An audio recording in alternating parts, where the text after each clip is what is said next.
I get the privilege today of introducing Dr. Angelica Lopez, who is also a San Antonio resident, but as importantly, and for the information she's sharing today, she is a research scientist at Texas A&M Natural Resources Institute.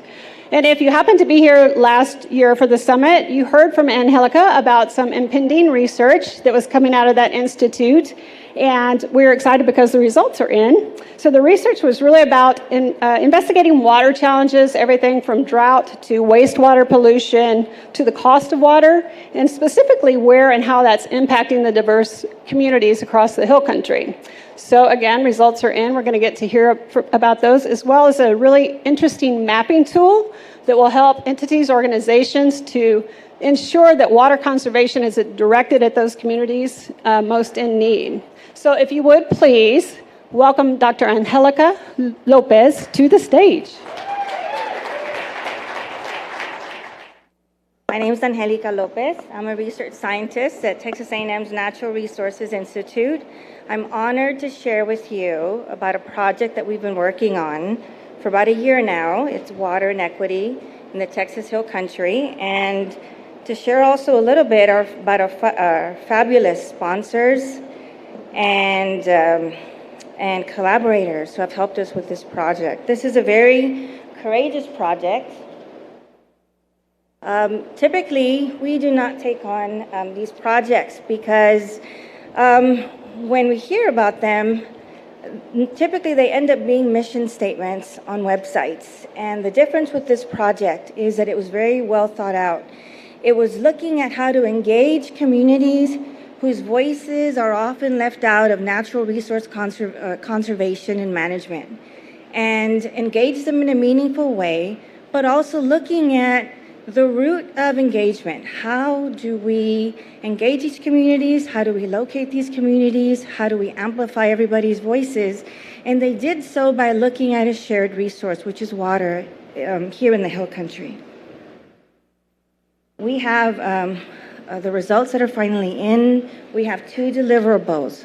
We have in the form of a final report and a web tool that we are hoping you will use to engage for programming and outreach as you work with individuals in your communities. So, high-level overview. This project had over 28 tasks. Primarily, it looked at the different faces in the Hill Country, focusing on the demographics aspects, looking at different water characteristics, and then doing a who cares, what does this all mean, synthesizing it in a way that you can use the information and use it to serve everyone. So we worked in the 18-county region. The report that we have is found at nri.tamu.edu, and it's divided into 3 sections. The demographics section, water characteristics, and then we also conducted a survey online and in person. The demographics section, again, looked at the history of the Hill Country, all the way through looking at the representatives, the demographics of the counties and the representatives in each of the 18 counties here in the Hill Country. So it is not a coincidence that the Hill Country looks the way it does. We had help from a historian whose life's work has been the Hill Country and the state of Texas and all of the southwestern United States. And so we collected data and combined that with demographics to see that collective actions and collective decisions across the Hill Country make it look the way it does. But again, this also gives us a view, a perspective that there's so many opportunities and there's hope, because we understand that the collective actions and the collective decisions that we make today will help us move forward with respect to natural resources and water and management and conservation moving forward. Specifically, this project tried to look at diverse communities. Where are these communities located? Tying in water characteristics, and the proximity of these communities to any water challenges. In the Hill Country, Latinos are the largest community at risk, followed by African Americans. They are found primarily in urban areas whereas rural areas are comprised primarily of white males. We looked at the policymaker structure, and really getting to our second deliverable is our web tool. This is really the more exciting part that I feel you will find probably the most interesting part of our project. Is how do we combine this information and what does this, how can this really help your organizations? In terms of this project, we combined demographic data of communities at risk with water characteristics, and we formed different layers. And these were some of the water characteristics. And I'm going to do a demo for you to show you how you can put these together. So these are some of the water characteristics mapping data. So we found communities of color throughout the Hill Country. We used different mapping data, water characteristics like compared streams, flood zone areas, high water bill burden, drinking water violations, aquifer declines, and yellow and blue make green. So these green areas that pop up are the areas where these communities are located and areas that might be targeted to help some of these communities. I'm going to run a demo real quick.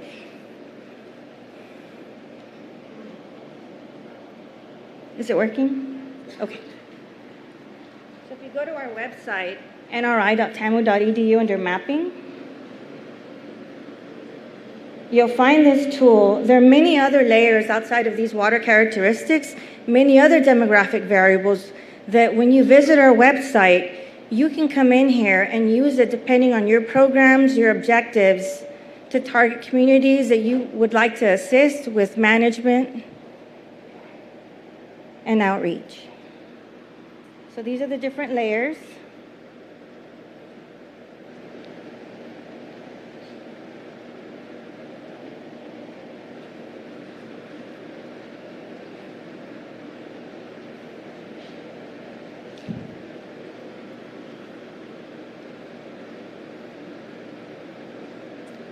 The final part of our report was a survey that we conducted, online surveys and in-person surveys. And so the first part dealt with the people. The second part dealt with water characteristics, which is a shared resource. And the third part is how do we bring it together, find out to serve people is to determine what are your needs and challenges. So that's what we asked them. What are your water needs and challenges? How can we better help and serve you? What are some communication strategies? What are some things that perhaps are missing? What we found was that there was a greater dependence on groundwater than was previously thought. Probably one of the greatest water resources that is used is groundwater or private wells in the Hill Country. Concerns included drought, water availability, and there was a request for more conservation efforts and programming. There are two things that came out from in-person surveys that I want to share that I think really bring to the forefront kind of the voice of these communities. And that is that two examples.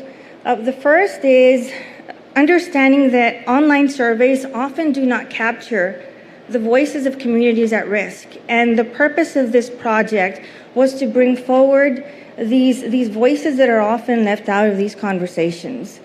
In speaking with people, at least 90 to 99% of the time, one of the first comments that were made was the desire to help the neighbor. Just help neighbor. These were individuals that had very few resources, but their first thought was, I want to help my neighbor. Two examples were the extreme weather conditions, so freeze and drought, and the other was a pandemic. One example is individuals mentioning the elderly and the disabled who do not have access to water, and individuals who go out of their way to ensure that their neighbors do have water and go out and purchase water, and mentioning that transportation is the limiting cost for some of these individuals, and asking water professionals, community leaders to look into perhaps developing programs for these individuals to ensuring that everyone does have access to water. And the second voice that I think, that I feel is important to share is the individuals who have just one source of water in their homes, and that is recycled water. They were very adamant in wanting me to share that during extreme weather and during the pandemic, they had all the water in the world, but they could not drink it. And they get their water by going to the grocery store, and I can't name vendors, but during these times, during the pandemic or during extreme weather, all of the water is gone by the time they get to the vendor, and they depend on water for drinking and bathing every single day, not just during these times. And the water that's left over is the most expensive water because all of the water is all bought out. So what they're requesting is perhaps programs be developed with vendors so that they can have access to water throughout the year. They're not asking for special prices, but they're just asking for consideration that perhaps water can be made available in a different way for them. These are some of the findings that we have available. There's so many more. I want to again commend our sponsors, our partners, our collaborators for their help. This is a very courageous project. There's so much more to share. Please visit our website for the report. Please use the web tool. Let us know how you're using it, if it's working for you. And finally, do not use Internet Explorer when you're using the web tool because it will make the web tool crash. But please let us know. And I'm open to any questions that you might have about our work.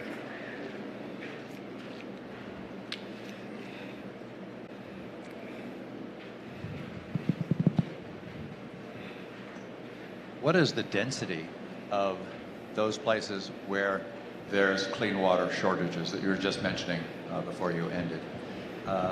Is it possible that locations could be selected where water can be made available in a community setting, in an accessible way, one location to serve many? So I think the question was, can water be made available in a community setting to individuals that don't always have access to water? Was that? Oh, sorry.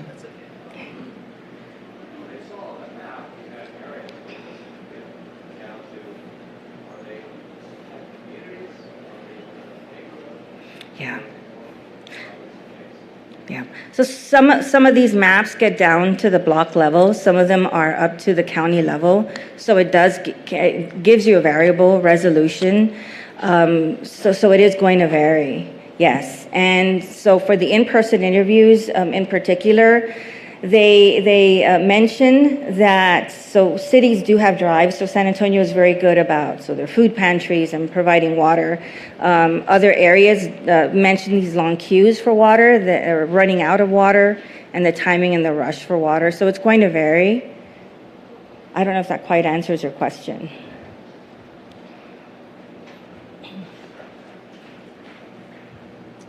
In putting all this data together, what's your hope that communities or people that are involved in the communities in your map will go home and do with this information?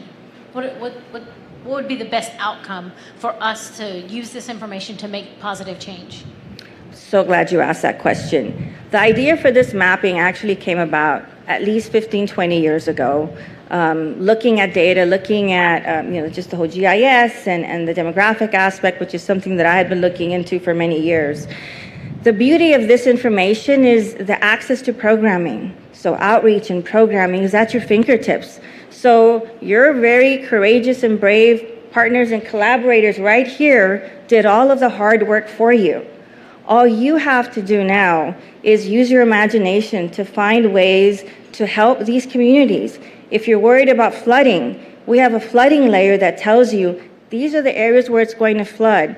Pull up the demographics, and you've got the communities that are going to be most impacted by flooding. All you have to do is determine information campaigns so that these individuals know that they might be in flood-prone areas, so that you might be able to help them. So from a safety perspective, you've got that aspect. From drinking water violations to water bill burdens, electrical or water cooperatives, resources.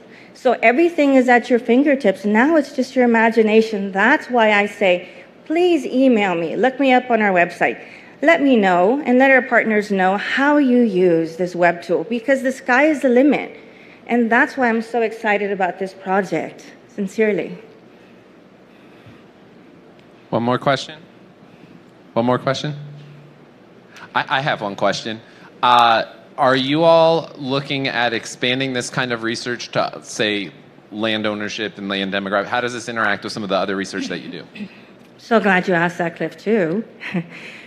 Land demographic data is actually a layer on this web tool. We have land demographic data. We have so much demographic data on here. It's just too exciting. We have lots of other environmental data on here. So it's all available. People that want to work with landowners, it's on here. Lots of information. So really, honestly, the sky is the limit. Just come up with great ideas. The idea here is to serve the hill country, to serve your neighbor, to develop programs, to be of service. Thanks, Angelica. Thanks so much. You're welcome.